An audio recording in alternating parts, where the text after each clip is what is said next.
It's Tammy. I'm the owner of Imagine Play. I just thought since it's our 2-year anniversary that I would give you guys a tour of our play floor since some things have changed since we first started. And then also tell you guys about how much everything actually costs here at Imagine Play. So if you are interested in starting a play space, then you'll know that you'll be broke. But anyway, I'll show you guys around. So this area over here is our, kind of like our ball wall. We actually skimped on this area because if you can see this board, it's just like a normal like whiteboard.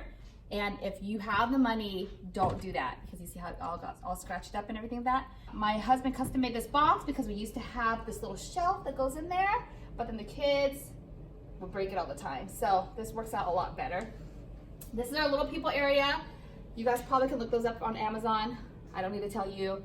It's really there just for a filler toy. Like, it's not there for any purpose because of that. Just the kids just love it. Kids are always here all the time.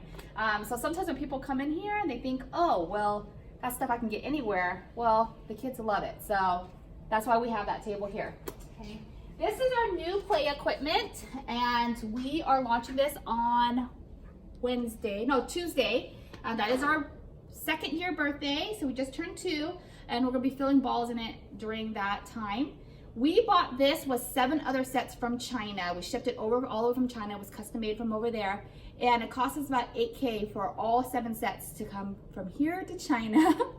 Melissa's giving me a weird look about that. So if you split that up, everything was probably about like $1,200 for every like soft play equipment. So this itself was like $1,200. And it took 2 months for them to custom make it to bring it here. This is our pretend play area.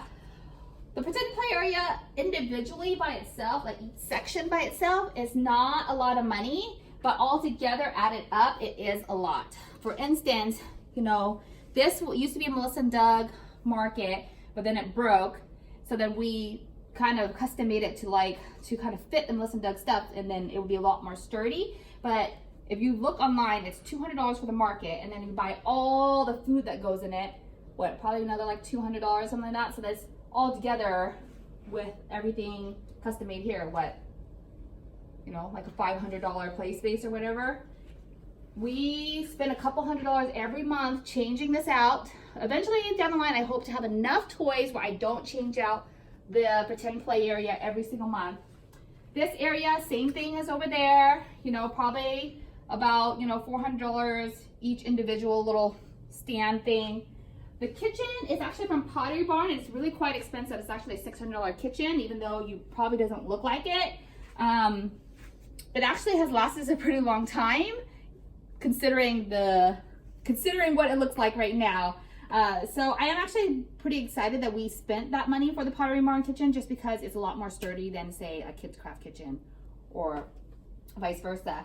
And then also the bakery items and stuff. I feel like the kitchen, the bakery, this little seating area is a little bit more expensive just because the kitchen itself gets so much use and we spent a lot on the kitchen itself. So I would say more like a $1K around here. I know it doesn't look like it, but it is.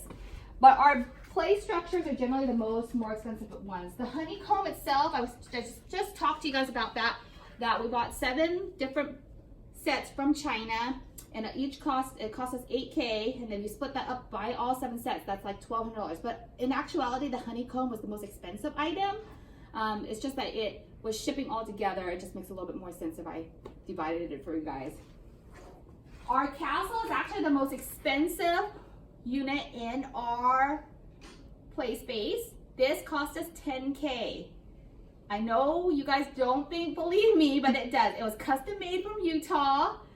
By an outfit that does play spaces or play houses, and they do all types of cool ones. And then they shipped it to us by freight, FedEx freight, and they got it here and then we installed it.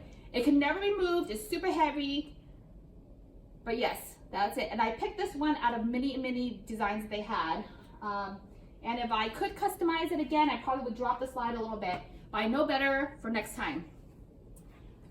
Same thing with our pirate ship. Our pirate ship also came from the same place that does our play castle. It was a little bit less expensive. It was about $4K. So, and then we picked it just because it kind of went along with the castle pirate theme or castle Fantasyland theme.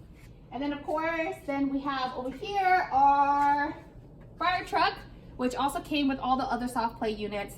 So looking about $1,200 for that as well.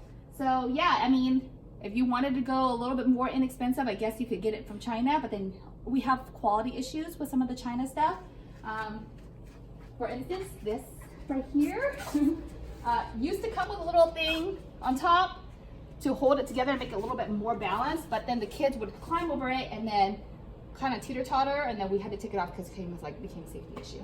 So that's a tour of our play space, and just to give you an example of what everything costs. So if you're thinking about, or if you were interested in what I actually spent on this play space, then there you go.